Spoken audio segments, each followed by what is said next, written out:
আগের ভিডিওতে তোমরা দেখতে পেয়েছিলে যে আমরা কাটোয়াতে গেছি, আমার একটা মাসির বাড়ি, মানে মাসি বলতে আমার মায়ের একজন বান্ধবী, তাকে আমি মাসি বলে ডাকি, তার বাড়িতে গিয়েছিলাম।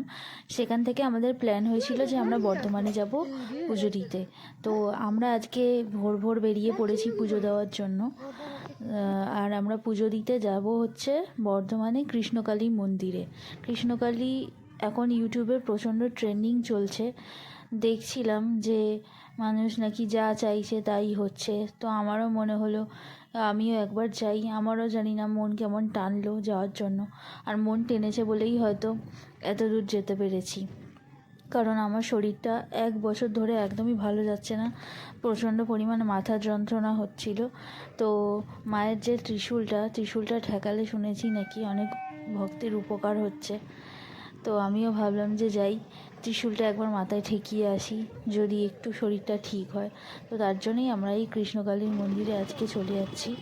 তো এতটাই ট্রেন লেট ছিল যে আমাদের পৌঁছতে অনেকটাই লেট হয়ে গেছে। আর সত্যি কথা বলতে কি,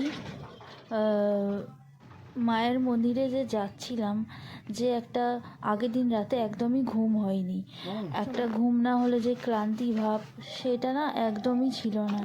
মনে হচ্ছে যেন একদম ফ্রেশ ফিল করছিলাম। তারপরে যখন পুজো দেওয়া হয়ে গেছিলো না, খিদে কাকে বলে আর ক্লান্তি কাকে বলে। যতক্ষণ লাইনে দাঁড়িয়েছিলাম একটুও খিদে পাইনি, তেষ্টা পাইনি, কিচ্ছু হয়নি। আর লাইন ঠাকুর মন্দিরে কি বলবো, যখন আমরা লাইন দিয়েছি অন্তত পক্ষে 3 থেকে 3.5 মতো লোকের পিছনে আমাদের লাইন পড়েছিল। তারপর আবার আমরা যেই লাইন দিয়েছি তারপরে তো আরও কত লাইন, অন্তত পক্ষে আরও 1,500-এর মতো লাইন পড়েছিল।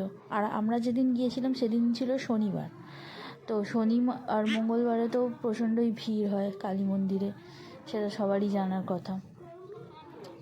তো এই ট্রেন থেকে নেমেছিলাম আমরা 8 নম্বর প্ল্যাটফর্মে। সেখান থেকে 1 নম্বর প্ল্যাটফর্মে যেতে হবে, সেখান থেকে গিয়ে টোটো ধরতে হবে। তো এসকেলেটার দিয়ে আমরা যাচ্ছি এই ব্রিজের ওপর দিয়ে 1 নম্বর প্ল্যাটফর্মে।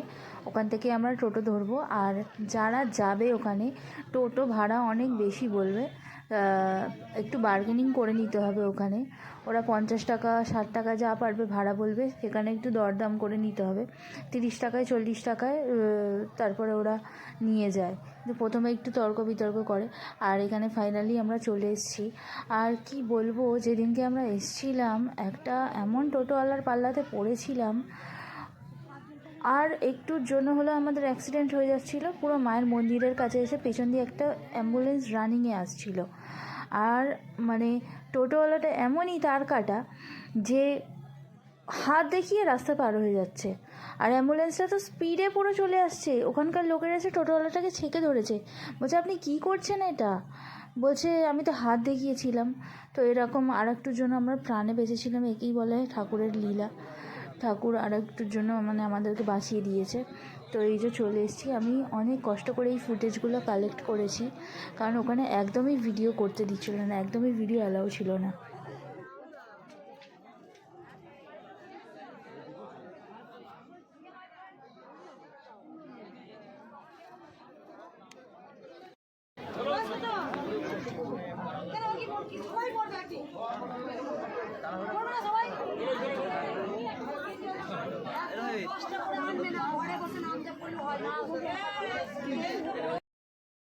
তো পুজো দেওয়ার পরে আমার আর কোনো রকম কোনো ভিডিও করা হয়নি, আমরা এতটাই টায়ার্ড ছিলাম। তো আমরা ফাইনালি হাওড়া থেকে ট্রেন থেকে নেমে বাসে উঠে পড়েছি, বাড়ি যাচ্ছি। মনে হচ্ছিলো যেন বাড়ি গিয়ে কতক্ষণে দেহটা বিছানায় ফেলবো আর একটু মানে রেস্ট করব। আর আমি তো বাড়িতে গিয়ে পুরো একদম